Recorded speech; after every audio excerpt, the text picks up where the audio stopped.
Livro de Atos dos Apóstolos, capítulo 9, versículo 20, diz a palavra de Deus. E logo nas sinagogas pregava a Jesus que este era o Filho de Deus. Todos os que ouviam estavam atônitos e diziam: não é este o que em Jerusalém perseguia os que invocavam este nome? E que para isso veio aqui, para os levar presos aos principais dos sacerdotes? Saulo, porém, se esforçava mais, muito mais, e confundia os judeus que habitavam em Damasco, provando que aquele era o Cristo. E tendo passado muitos dias, os judeus tomaram conselho entre si para o matar. Mas as suas ciladas vieram ao conhecimento de Saulo. E como eles guardavam as portas, tanto de dia como de noite, para poderem tirar-lhe a vida. Tomando de noite, os discípulos o desceram dentro de um cesto pelo muro. Até aqui, a igreja pode sentar em nome de Jesus. Há uma frase famosa de um dos pais da igreja, onde ele diz: Jesus transformou os nossos crepúsculos em aurora. A principal marca da presença de Cristo na vida do ser humano é a transformação. E a transformação que Cristo opera se dá por meio daquilo que nós chamamos de conversão. E conversão, a palavra conversão é uma palavra autoexplicativa. Isso significa que nós mudamos de direção.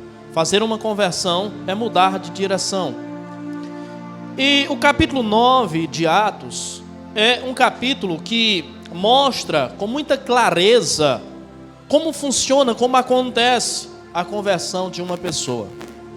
A Bíblia mostra várias pessoas, vários casos de pessoas que Jesus chamou para seguirem Ele. Mas de todos os casos relatados na Bíblia, a chamada de Paulo, a conversão de Paulo é a chamada mais marcante, é a conversão mais marcante.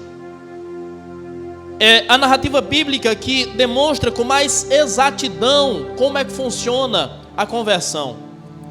Nós sabemos que a conversão é um processo interno.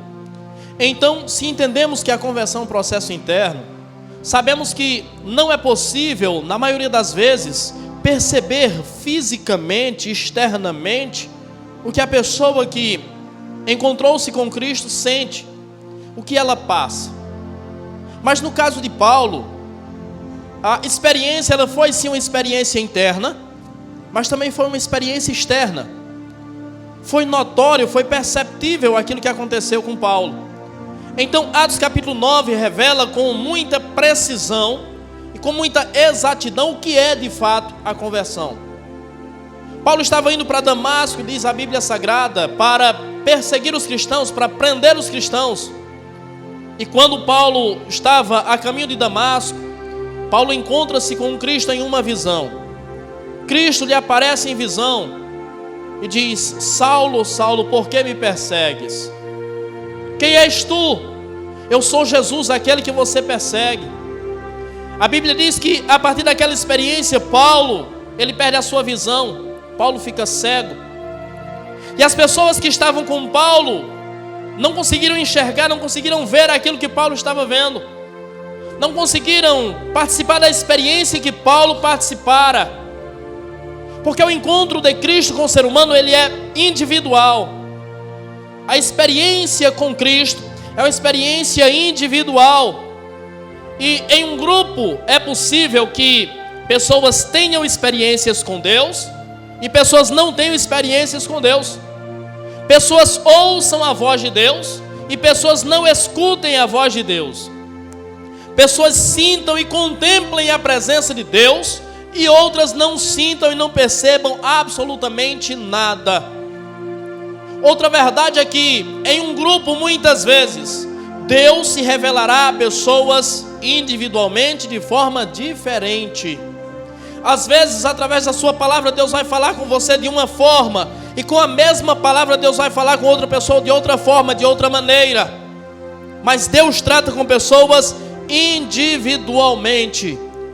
Então, a partir desse momento, crie a realidade na sua mente de que agora é só você e Ele. Agora só existe você e Ele. E que Ele está falando única e exclusivamente com você. Comece a imaginar que não há mais ninguém aqui. Só você e Deus. Porque é com você que Deus quer falar. É ao seu coração que Deus quer ministrar a sua palavra. Jesus então orienta Saulo e diz: vai para a rua direita, para a casa de Judas, que lá alguém vai te encontrar. Jesus então fala com Ananias, um servo dele daquela cidade, e orienta esse homem a ir também naquela casa, porque lá estava Saulo. Imponha sobre ele as mãos e cure ele. Que palavra dura, que exigência terrível, que muitas vezes Ele nos faz colocar as mãos sobre aqueles que nos perseguem para abençoar, promover vida naqueles ou sobre aqueles que querem nos matar, fazer o bem àqueles que intentam fazer o mal sobre nós. Ananias então, diante da palavra de Jesus, ele diz: Senhor, eu tenho escutado o que esse homem tem feito. Eu sei que ele veio aqui com cartas. Eu sei que ele veio aqui na intenção de prender os teus santos. Eu ouvi falar do que ele tem feito aos teus santos em Jerusalém.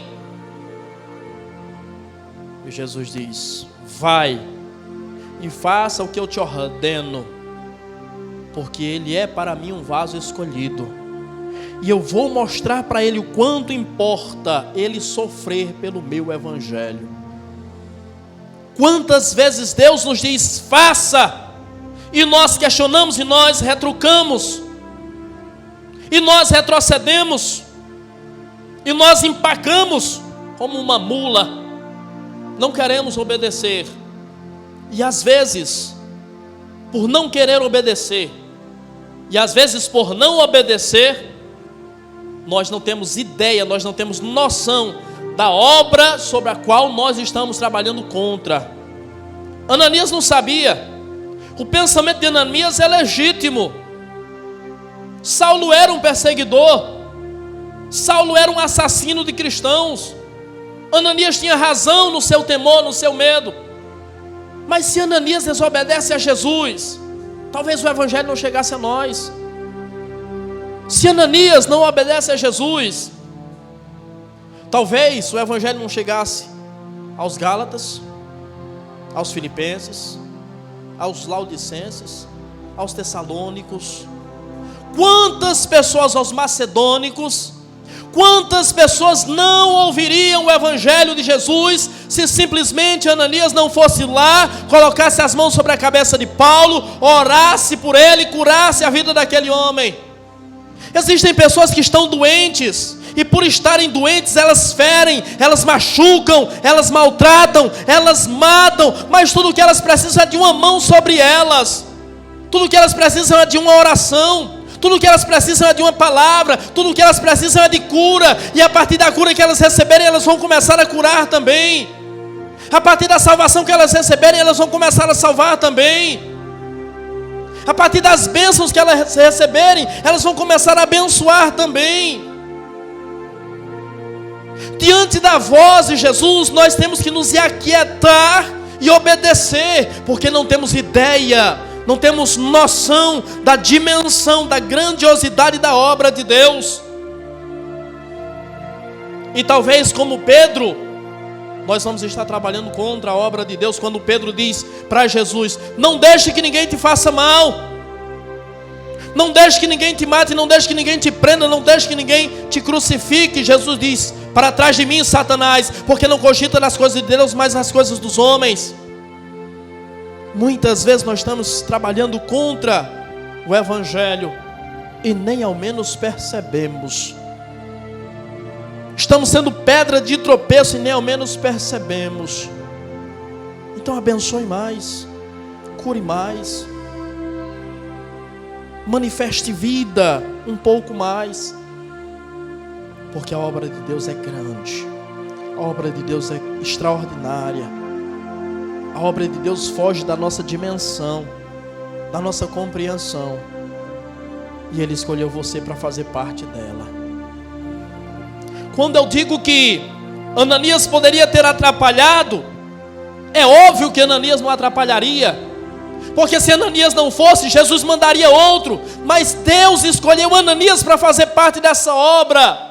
Então se você não fizer, Deus vai mandar outro, Deus vai escolher outro, não tem problema. Existem milhares e milhares, milhões e milhões para fazer a obra, não tem problema. Mas Ele achou graça em você, Ele escolheu você, Ele chamou você, Ele contemplou você para fazer parte disso. Então não veja como uma obrigação, veja como um privilégio.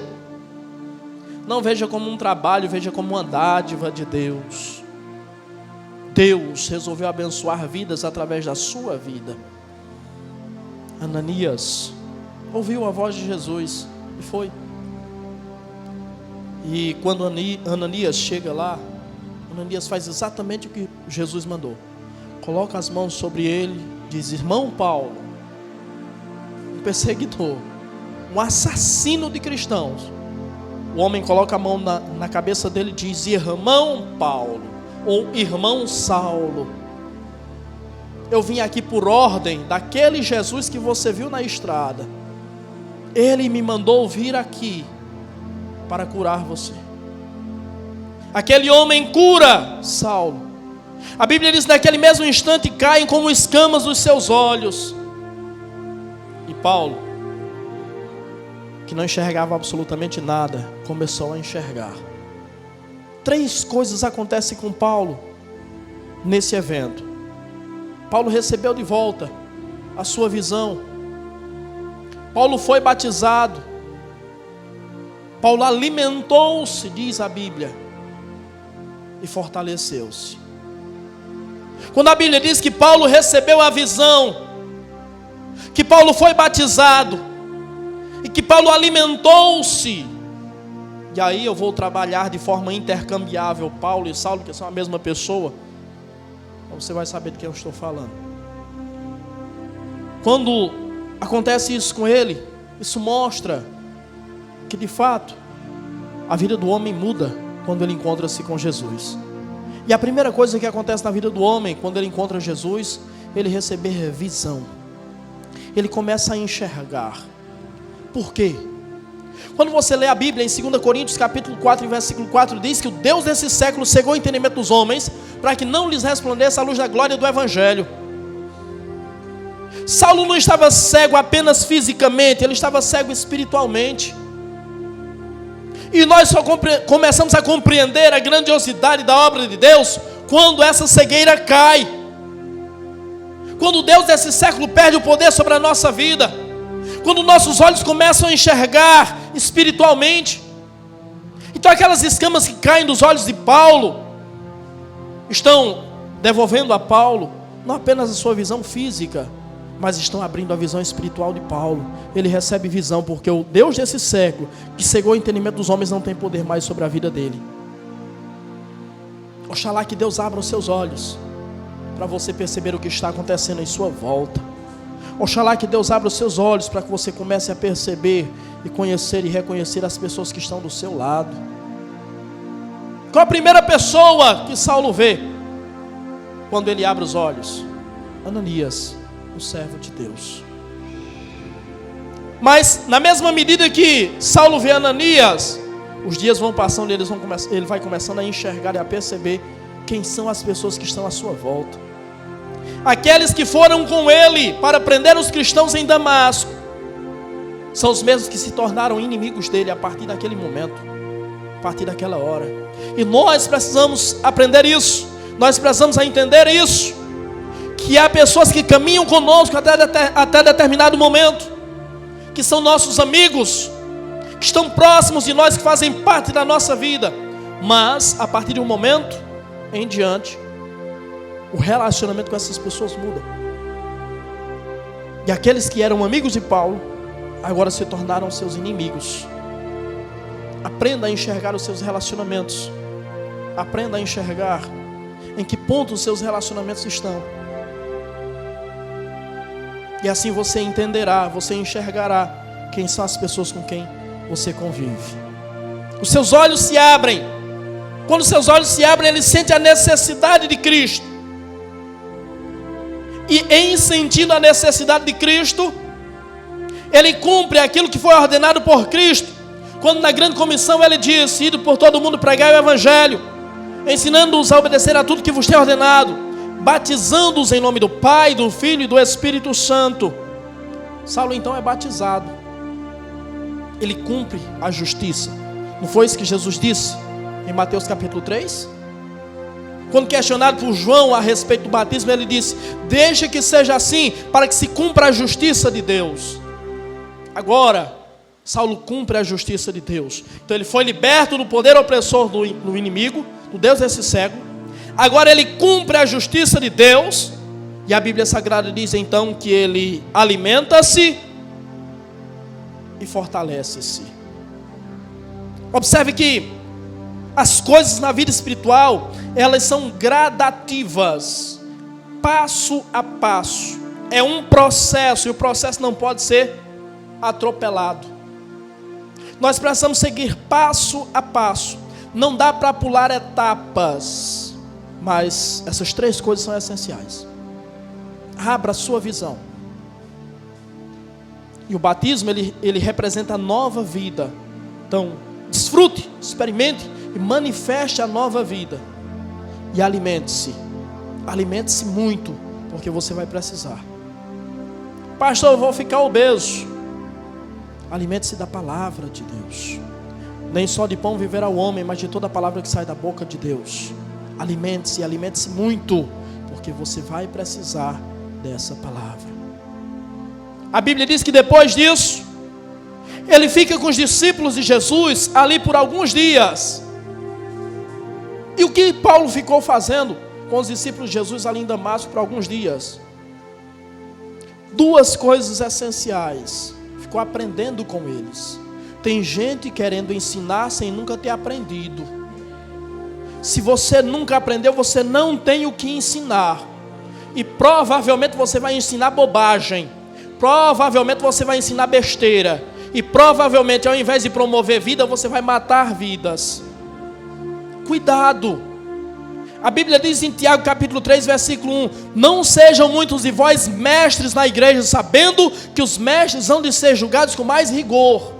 Cuidado com aquilo que você ensina para as pessoas, porque Deus vai cobrar isso de você. Cuidado, porque o ensinamento correto pode levar essa pessoa ao centro da vontade de Deus, mas um ensinamento errado pode levar essas pessoas às profundezas, você sabe de onde. Jesus disse em Mateus capítulo 15, aliás 14, versículo 15, ele diz: quando um cego guia outro cego, ambos caem no buraco. Às vezes a pessoa se defende na ignorância: mas eu não sabia, eu fui mal orientado, eu era sincero, foi a pessoa que me ensinou errado. Exatamente, quando um cego guia outro cego, os dois se perdem. Ninguém é salvo por ignorância. Se alguém fosse salvo pela ignorância, era só Jesus ter dito: fiquem calados, não diga nada para ninguém. Se ninguém souber da verdade, está todo mundo salvo. Não precisava nem Jesus ter vindo. Não precisava nem Deus ter falado com Abraão. Não precisava nem Deus ter falado com Moisés. Não precisava nada disso, era só ficar quietinho. Estava todo mundo salvo. Ignorância não salva ninguém. Então, tanto quanto você puder, conheça, aprenda, consuma a palavra de Deus, aprenda o máximo que você puder, porque quanto mais conhecer dele, mais próximo dele você estará. Ele fará mais parte da sua vida, ele terá mais importância para você. Você o servirá como ele realmente quer e como ele realmente merece. Então Saulo fica em Damasco. Por quê? Porque Saulo é fariseu. Saulo é conhecedor da filosofia. Saulo é conhecedor das leis. Saulo é conhecedor da cultura. Mas Saulo não conhece Jesus. Um erro que muitas vezes nós cometemos é que nós achamos que uma pessoa, se ela é bem informada, ela conhece tudo. Não, ela não conhece tudo, não. Isso é chamado de falácia da autoridade. Estava vendo um pequeno testemunho do pastor. Ele disse que foi pregar em uma determinada cidade. Quando chegou lá, tinha um irmão cuidando dos carros. E ele disse que chegou lá e o irmão o recebeu muito bem. Ô pastor, o senhor quer que eu manobre o seu carro? Tem essa vaga aqui. Ele disse, não, está tudo bem, eu posso colocar aqui. E colocou o carro lá. E ele disse, o senhor quer que eu conduza o senhor até o pastor, lá no púlpito? E ele disse, pode ser, meu irmão, te agradeço. E aquele irmão muito solícito, muito educado, conduziu ele. E quando chegou no meio da igreja, encontrou-se com um diácono. E disse, diácono, o senhor pode conduzir o pastor, o pregador, até o pastor lá no púlpito? Aí o diácono disse, posso, perfeitamente. E o irmão então se dirige ao pastor, ao pregador, e diz, ô pastor, o senhor não vai se incomodar se eu deixar que o diácono vá conduzir o senhor? Porque eu preciso voltar para olhar os carros. Aí o pastor disse, não tem problema não, meu irmão. E foi, né? O culto aconteceu, o pastor pregou. Depois que o pastor pregou, acabou o culto, eles foram jantar no restaurante. Quando eles foram jantar no restaurante, aí o pastor, o pregador, estava com o pastor da igreja jantando, e o irmãozinho que estava lá, cuidando dos carros, chegou no restaurante. O pastor então fez sinal para o irmão foi lá. Ele disse, o senhor não quer jantar com a gente? Ele disse, me perdoem, já tem aquela família ali que está me esperando, eles me convidaram, estão me esperando. Os senhores não vão se incomodar não, se eu for jantar com eles? Não, meu irmão, não tem problema não, está tranquilo. Aí o pastor, o pregador, falando com o pastor da igreja, disse, pastor, se os obreiros da sua igreja forem todos iguais a esse irmão, o senhor está bem servido. O irmão é educado, o diácono é educado. Ele disse, não, ele não é diácono não. Ele é ajudante de cooperador. Então, isso nem existe. Assim, normalmente. Existe, em algumas igrejas existe o cargo de cooperador. De cooperador a pessoa vai para diácono. Aí de diácono pode ir para evangelista, presbítero, enfim. Mas o irmãozinho, ele era ajudante, era auxiliar de cooperador. Ou seja, na hierarquia da igreja ele não era nada. Ele disse, mas que irmão educado. Ele disse, a gente está orando para ver se lá na frente, lá no final do ano, ele vai se tornar um cooperador. Ele disse, ele é uma bênção, ele é muito educado, ele é muito solícito. Ele disse, o pastor da igreja disse, ele é o juiz da cidade. Então o juiz da cidade era totalmente solícito e educado, cuidava dos carros lá na igreja. Você percebe o espírito cristão que esse homem tinha. Você percebe o espírito de doação que esse homem tinha. O espírito de entrega que esse homem tinha. Então quando eu olho para o texto sagrado, quando eu olho para a Bíblia Sagrada, eu olho para aquilo que acontece com Paulo. E percebo, Paulo, ele ficou ali para aprender. Porque não é título, não é certificado, não é diploma que faz de você conhecedor de tudo. O juiz da cidade estava aprendendo a conhecer Jesus. Alguém já disse, a igreja é o único lugar onde um médico se senta para ouvir um pedreiro. É verdade. É assim que funciona, porque é preciso aprender. Se você não quer aprender, se você não está disposto a aprender, você nunca vai estar apto para ensinar. Se você não sentar na cadeira para aprender, Deus nunca vai te dar um púlpito para você ensinar. Paulo fica com os discípulos para aprender quem é Jesus. Mas outra coisa que fica claro e evidente para nós é que Paulo fica ali para fortalecer a comunhão com os irmãos. Aquele que outrora queria destruir a igreja, agora está ali para fortalecer a comunhão com os irmãos, para sentir o calor dos irmãos, para sentir o espírito de graça, o espírito de vida, o espírito acolhedor que tem na igreja. Olha o que Ananias fez por ele. Ananias com medo dele, mas foi lá e o abençoou, e o abraçou, e o acolheu. E Paulo está ali para desfrutar disso, para entender o que é isso. E só quem se converte de fato entende o que é isso. E o questionamento que eu levanto nessa noite é: será que ainda se encontra na igreja de Cristo esse amor, esse calor, esse acolhimento, essa graça, esse espírito de família? Será que ainda se encontra na igreja de Cristo? Ou será que se encontra na igreja de Cristo partidarismo, como se encontrava na igreja de Corinto? Uns dizem eu sou de Paulo, outros dizem eu sou de Apolo, outros dizem eu sou de Cefas, outros dizem eu sou de Cristo. E Paulo diz: porventura fui eu que morri por vocês? Quem morreu por vocês foi Cristo. Então vocês são todos de Cristo. Vocês todos pertencem a Ele. Nós precisamos resgatar essas duas virtudes essenciais: aprender e aprender, e preservar e cultivar a comunhão cristã. A principal marca do cristianismo, da família cristã, é a comunhão cristã. Atos capítulo 2 nos mostra que a igreja primitiva vivia em comunhão. Nós precisamos resgatar isso, se nós queremos ser de fato igreja de Cristo. Após receber a visão, ser batizado, alimentar-se, após ficar com os discípulos, aprender com eles e fortalecer a comunhão com Cristo, o texto que lemos diz que logo nas sinagogas ele pregava a Cristo. Observe que Paulo ele teve um discipulado, mas o discipulado de Paulo foi rápido, foi coisa de dias. Ele já estava imediatamente pregando a Cristo. Ele estava falando de Cristo. Ele estava anunciando aquela boa nova que ele recebera. Ele estava anunciando aquela nova experiência que ele recebera, que ele vivenciara. Cristo, a partir de então, se torna o assunto de Paulo. E quantas vezes nós, enquanto cristãos, talvez de 1 ano, de 5 anos, de 10 anos, de 20 anos, falamos sobre tudo.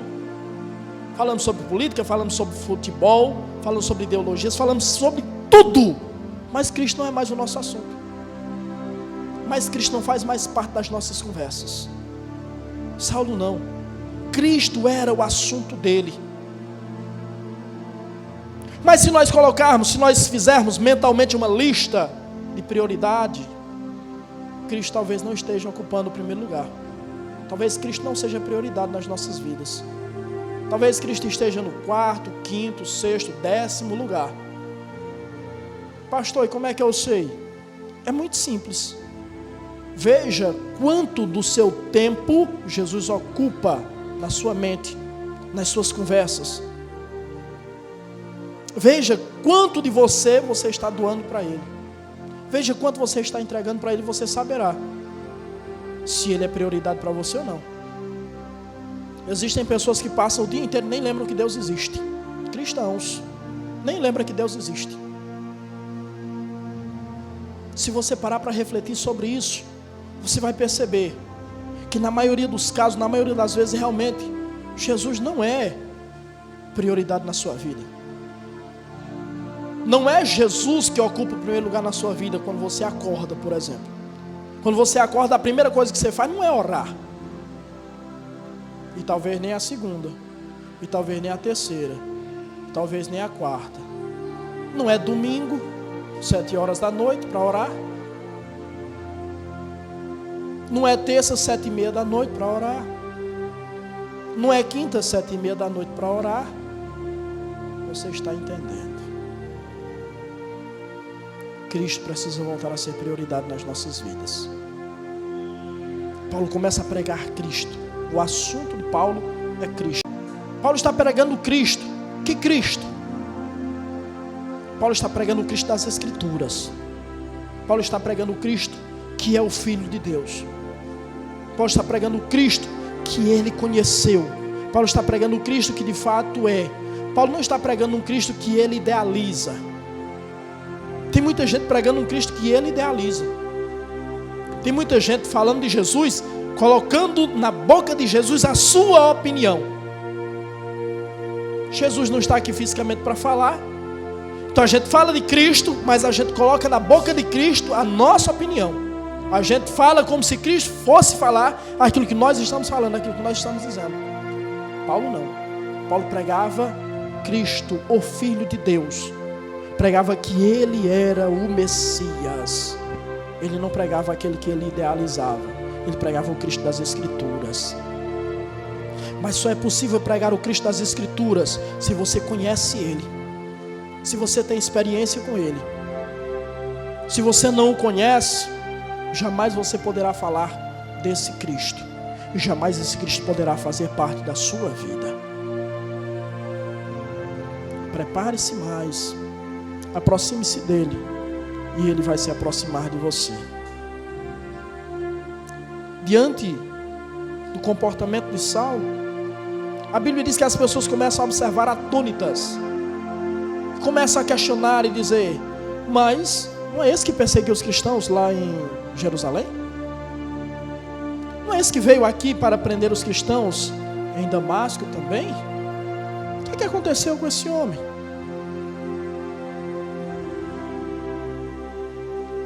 O que fica claro é que essas pessoas começam a observar e a reconhecer que Paulo não é o mesmo.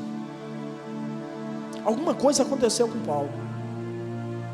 A maioria deles não sabia o que era, mas alguma coisa aconteceu com Paulo. Paulo não é mais o mesmo. Paulo está diferente.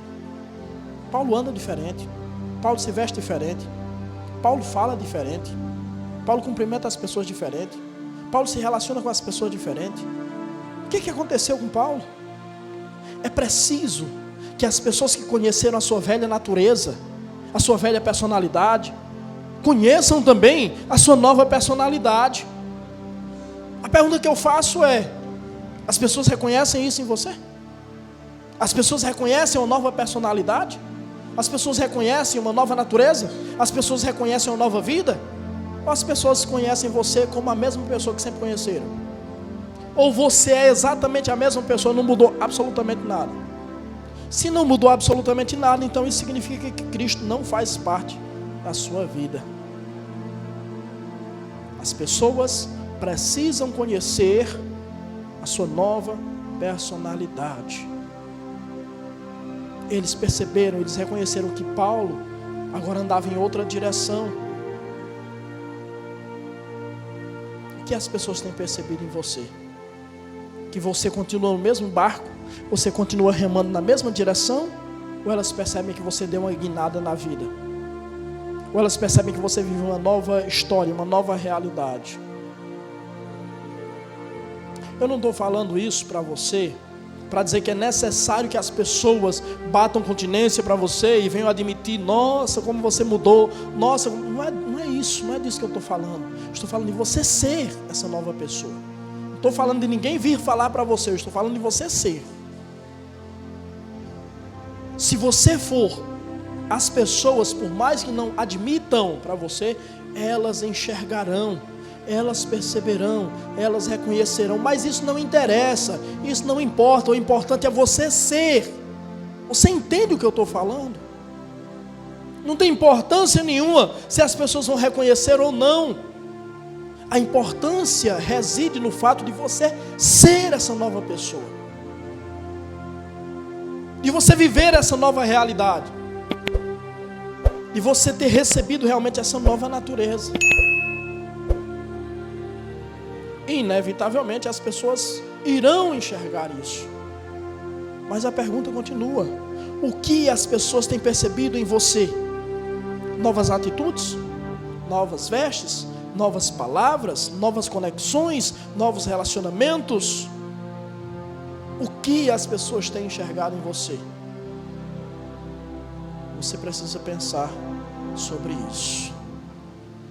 Muitas vezes quando falamos sobre o Evangelho, muitas vezes quando nós falamos sobre a expansão do reino de Deus, quando nós falamos sobre salvação de vidas, sempre vem à nossa mente o que nós precisamos fazer.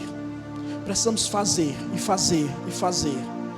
E muitas vezes expandir o reino de Deus está relacionado não apenas a fazer, mas a desfazer muitas coisas que nós fizemos. E nós muitas vezes estamos muito preocupados no que vamos fazer. Tem que pregar? Tem. Tem que dar testemunho? Tem. Tem que manter a obra de Deus? Tem. Só que muitas vezes o reino de Deus vai se expandir não através daquilo que nós fazemos, mas através daquilo que nós desfazemos. Tá muitas coisinhas que nós fomos deixando pelo caminho. Nós precisamos desfazer essas coisas, desatar esses nós que nós fizemos, que nós amarramos pelo caminho. É exatamente isso que Paulo está fazendo. E é isso que as pessoas estão percebendo. Nós precisamos desfazer muitas coisas que nós fizemos. E há coisas, quando eu falo desfazer muitas coisas que nós fizemos, há coisas que não há como nós voltarmos no passado e repararmos. Mas desfazer significa não fazer mais também. Aquilo que nós pudermos desfazer literalmente no passado, nós precisamos desfazer. Mas há coisas que não será possível, então nós vamos fazer diferente. O problema é que nós, muitas vezes, continuamos na mesma vivência, batendo na mesma tecla, insistindo na mesma coisa, fazendo as mesmas coisas, plantando e semeando as mesmas sementes, vamos viver a mesma realidade. Comece a desfazer muitas coisas que você fez. Comece a desfazer muitas coisas que você está fazendo. Há coisas que você está fazendo e Ele está dizendo: ei, o caminho de Damasco para você é hoje. A revelação do caminho de Damasco acontece hoje na sua vida. E você vai desfazer, você vai parar de fazer, e você vai mudar a sua atitude hoje, aqui e agora. Quer realmente ser servo de Deus? Quer realmente ser filho de Deus? Quer realmente ser instrumento nas mãos de Deus? Então hoje é o teu caminho de Damasco. Hoje é o dia de desfazer o que você tem feito, o que você está fazendo. Paulo era um homem que era conhecido pela sua violência, pela sua intolerância. E quem olha para Paulo agora vê uma nova pessoa. É um homem que não cultiva mais ódio no coração, não cultiva mais raiva, não cultiva mais violência. Por quê? Porque Deus mudou o intento, os intentos, as intenções de Saulo. E Deus muda intentos, Deus muda intenções quando Ele converte pessoas, quando Ele transforma pessoas. Só há uma forma de Deus mudar intenções de pessoas, quando Deus transforma essas pessoas. Se Deus não transformar as pessoas, Deus não mudará as intenções das pessoas.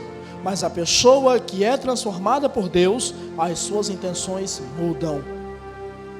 As intenções de Saulo mudaram. E as suas? Mudaram? E as suas? Você vive uma nova realidade? Guarde isso. Deus só muda intenções quando Ele transforma pessoas, quando Ele transforma corações. Ao olhar para a história de Paulo, essas pessoas enxergam na trajetória de Paulo uma trajetória de crimes, de violência, de muitas coisas que Paulo teria motivo para se envergonhar. E a mensagem que eu deixo para você diante disso é que a sua história não deve ser apagada, esquecida ou escondida. É a sua história. E a sua história não deve ser o motivo da sua vergonha. Você não deve se orgulhar pela sua trajetória, mas não deve ser o motivo da sua vergonha. A sua história não pode ser esquecida, apagada nem escondida, porque a sua história deve servir de testemunho da manifestação da glória, do amor e do poder de Deus. A sua história deve manifestar a glória, o amor e o poder de Deus. Quem olhar para a sua vida e olhar para a sua história, e ver e enxergar e reconhecer a sua nova realidade, vai enxergar em você a glória de Deus, que transformou a sua vida, o amor de Deus, que resgatou e salvou a sua vida, e o poder de Deus, que tirou você do fundo do poço onde você estava, pessoas literalmente no fundo do poço, pessoas na mais baixa vida, e trouxe para a sua presença. Então a sua história, ao invés de ser motivo de vergonha, a sua história deve ser motivo para manifestar a glória, o amor e o poder de Deus. Que quem olhar para você enxergue em você a glória de Deus, o amor de Deus e o poder de Deus se manifestando em você.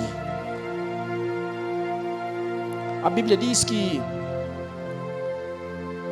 as pessoas, ao olharem para Paulo, questionavam sobre aquilo que estava acontecendo com Paulo.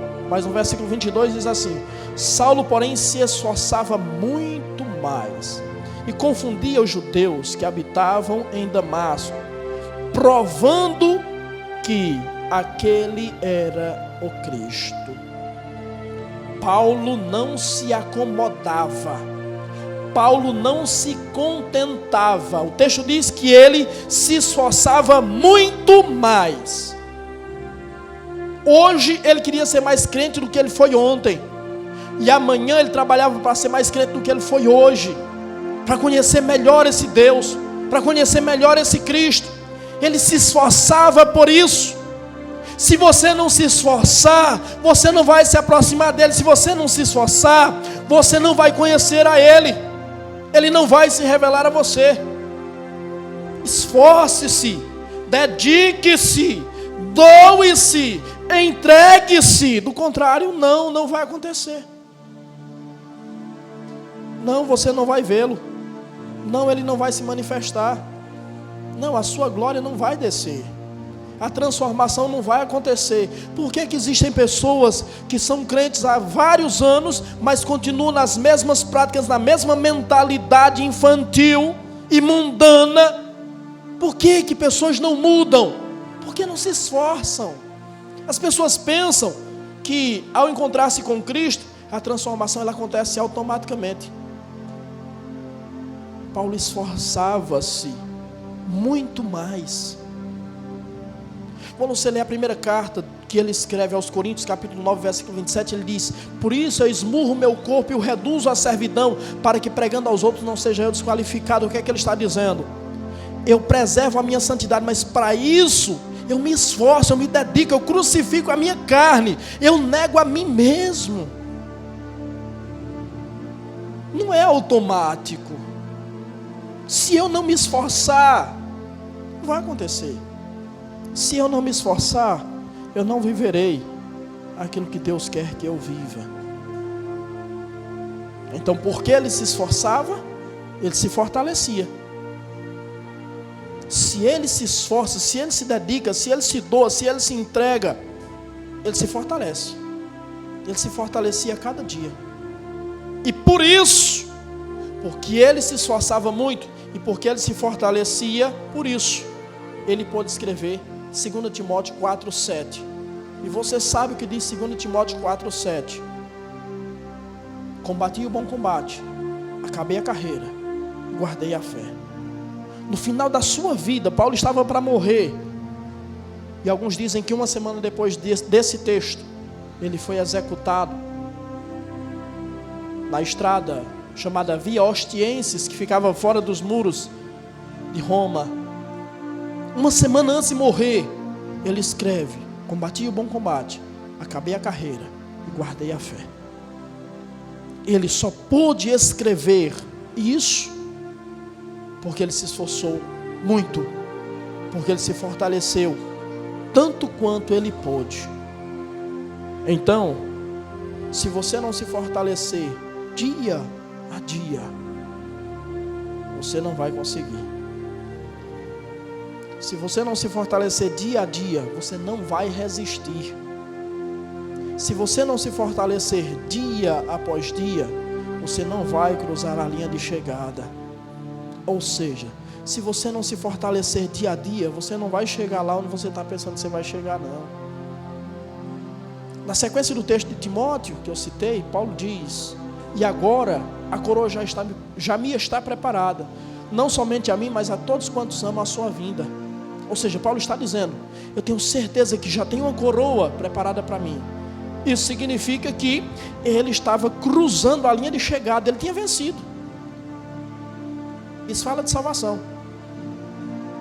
Mas se você não se fortalecer dia após dia, um dia de cada vez, você não vai conseguir, você não vai resistir, você vai cair muito facilmente, você vai retroceder muito facilmente, e você não vai cruzar a linha de chegada.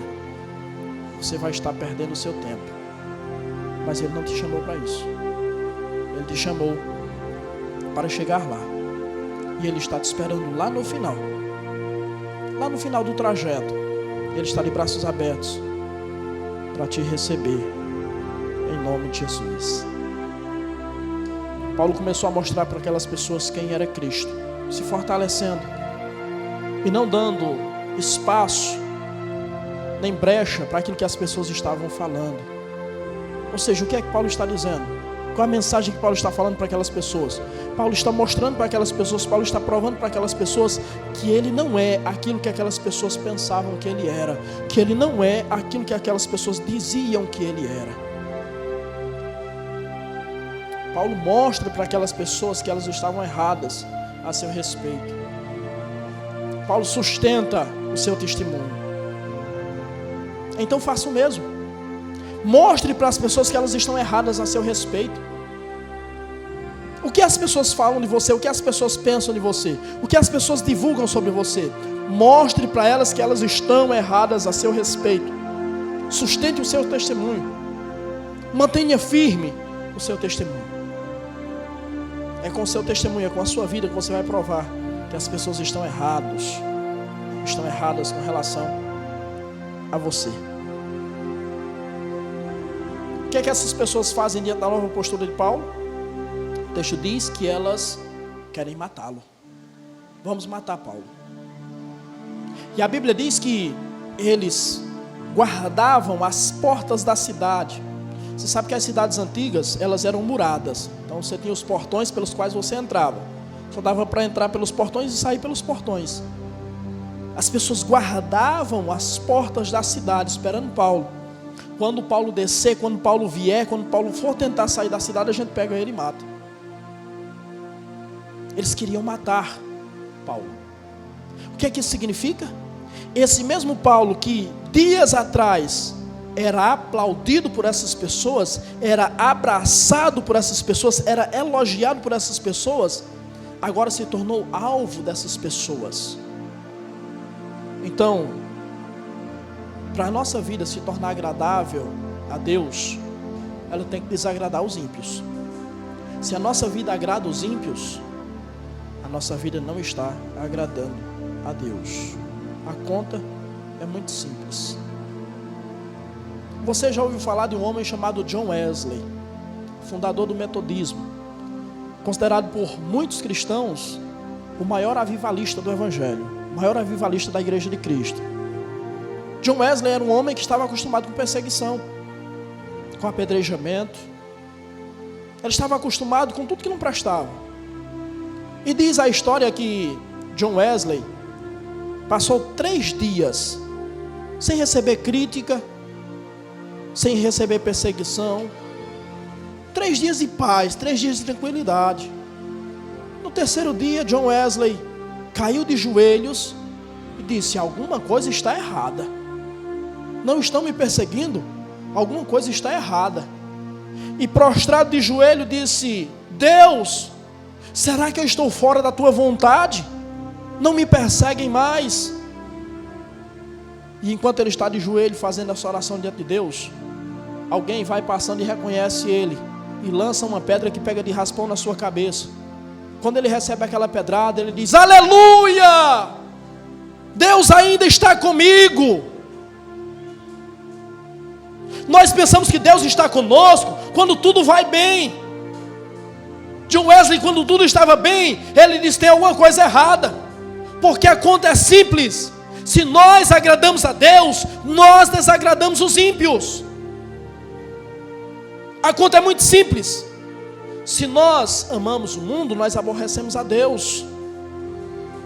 Ele disse: aleluia, Deus ainda está comigo. A pergunta que eu faço é: você tem sido amado ou odiado?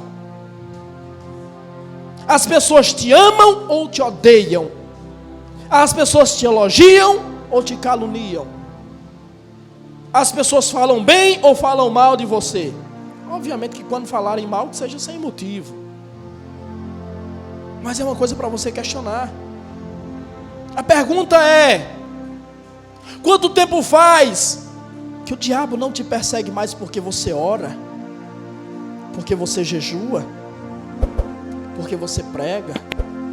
Porque você vive a palavra de Deus? O diabo te persegue? Se o diabo está te deixando em paz, tem alguma coisa errada. Se o diabo está te deixando em paz, isso significa que talvez você não esteja sendo tão relevante no reino de Deus.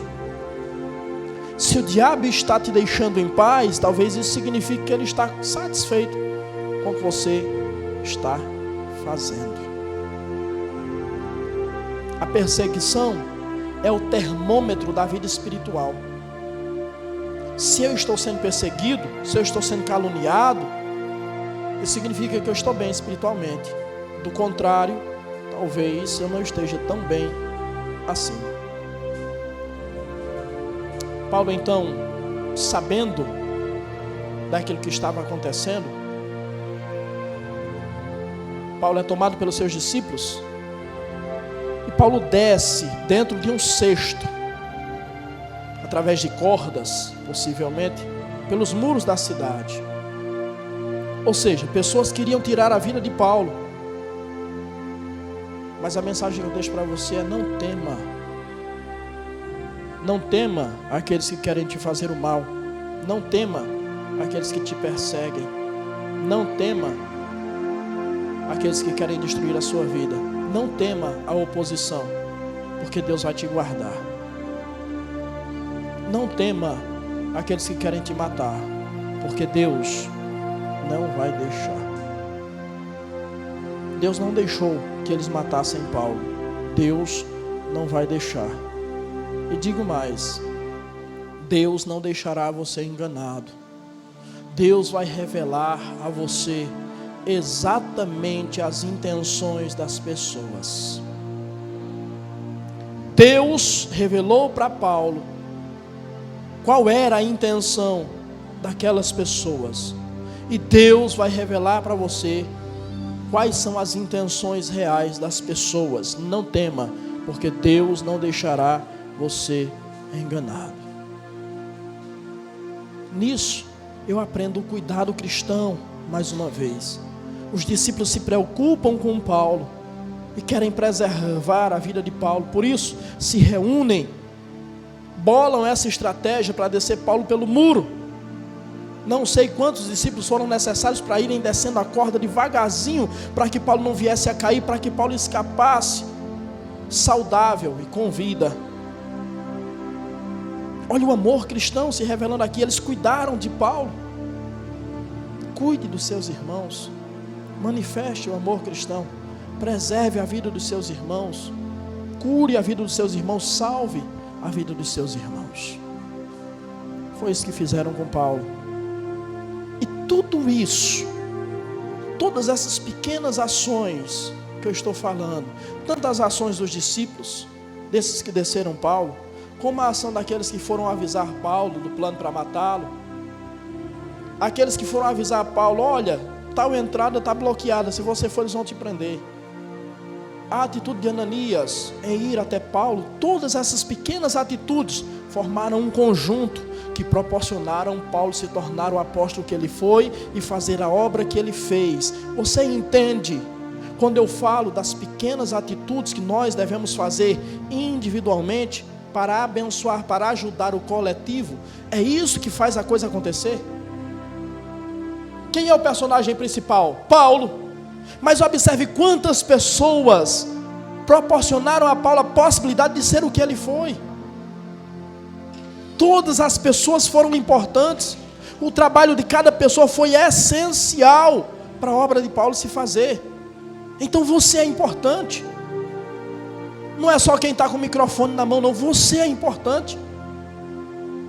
Talvez você seja mais importante do que quem está com o microfone na mão, porque você é quem dá a base, você é quem dá o suporte, você é quem dá a estrutura para que a obra seja feita. Todos são especiais e todos são essenciais para que a obra de Deus aconteça. Diante de toda essa perseguição e essa oposição, o que Paulo faz? Desce, através dos discípulos, pelo muro e vai embora. E eu encerro com essa última lição para você. Há conflitos que não valem a pena. Há brigas que não valem a pena. Há discussões que não valem a pena. Há batalhas que não valem a pena. Muitas vezes, diante de conflitos, de batalhas, a melhor coisa que você faz é evitar o conflito. Não vale a pena. Porque se você evita o conflito, você mostra, primeiro, a sua sabedoria. Você mostra a sua santidade. Você mostra a sua saúde espiritual, a sua maturidade espiritual. E você mostra assim a sua masculinidade, a sua virilidade. Porque às vezes o camarada diz: não, porque mexeu comigo, já sabe como é que é. A testosterona está lá em cima, a mais de 1000. A minha testosterona está lá em cima, então eu sou macho. Se mexer comigo vai levar. Se bater vai apanhar. Se falar vai ouvir. Não vale a pena não. Há conflitos que é melhor evitar. Deixa falar o que querem falar. Ah, você é feio. Nisso até tem razão, né? Fazer o quê? Deixe as pessoas falarem as coisas até quando elas não tiverem razão. Não vale a pena. Não vale a pena discutir. Não vale a pena perder o seu tempo. Não vale a pena dar ibope. Evite os conflitos. Isso mostra maturidade. Isso mostra sabedoria. Com isso você preserva a sua santidade, porque você não vai se estressar com o camarada. Não vai falar o que não deve. Não vai fazer o que não deve. Isso você vai mostrar a sua saúde espiritual, você vai preservar a sua saúde espiritual. E sim, nisso você vai provar e mostrar e preservar a sua masculinidade, a sua virilidade. Porque quando eu falo de testosterona, ao contrário do que se pensa muito que um homem, por exemplo, quando tem a testosterona alta, ele é aquele agressivo, ele é aquilo. Não, não é. É exatamente o contrário. O homem que tem a testosterona alta, ele é um homem que tem vigor, tem força. A testosterona é imprescindível na vida do homem. É um homem que tem vigor, que tem força, mas acima de tudo, ele tem segurança, ele tem controle, ele tem domínio. E ao contrário, o homem que tem testosterona baixa, se pensa que é um homem mole, que é um homem fraco, que é um homem passivo, são os mais estressados. A falta de testosterona estressa o homem, é uma deficiência no homem. Então quando você vê um homem muito estressado, de uma forma corriqueira, talvez isso seja deficiência de testosterona. Por que eu estou falando isso para você? Para demonstrar que não é porque eu sou macho, não é porque eu sou homem, que eu vou brigar, que eu vou gritar. Não, é exatamente o contrário. Por ser homem, eu sei aonde eu estou, eu sei quem sou, eu tenho segurança daquilo que eu sou, de quem eu sou, e eu não vou me rebaixar. Já ouviu aquela história que cachorro que late não morde? Quem tem muita coragem de falar, tem pouca coragem de fazer. Paulo sabia da força que tinha, mas ele diz: eu estou tão acima dessas pessoas que eu não vou descer ao nível delas. Eu estou num nível tão elevado que eu vou evitar o conflito, eu vou embora. Até porque eu tenho coisa mais importante para preservar. E é isso que nós precisamos entender. Quando nós entendermos que nós temos coisa mais importante para preservar, nós vamos guardar mais silêncio. Nós vamos nos equilibrar emocionalmente psicologicamente e espiritualmente, nós vamos nos dominar. Lembre-se, você tem algo maior, algo mais importante para preservar.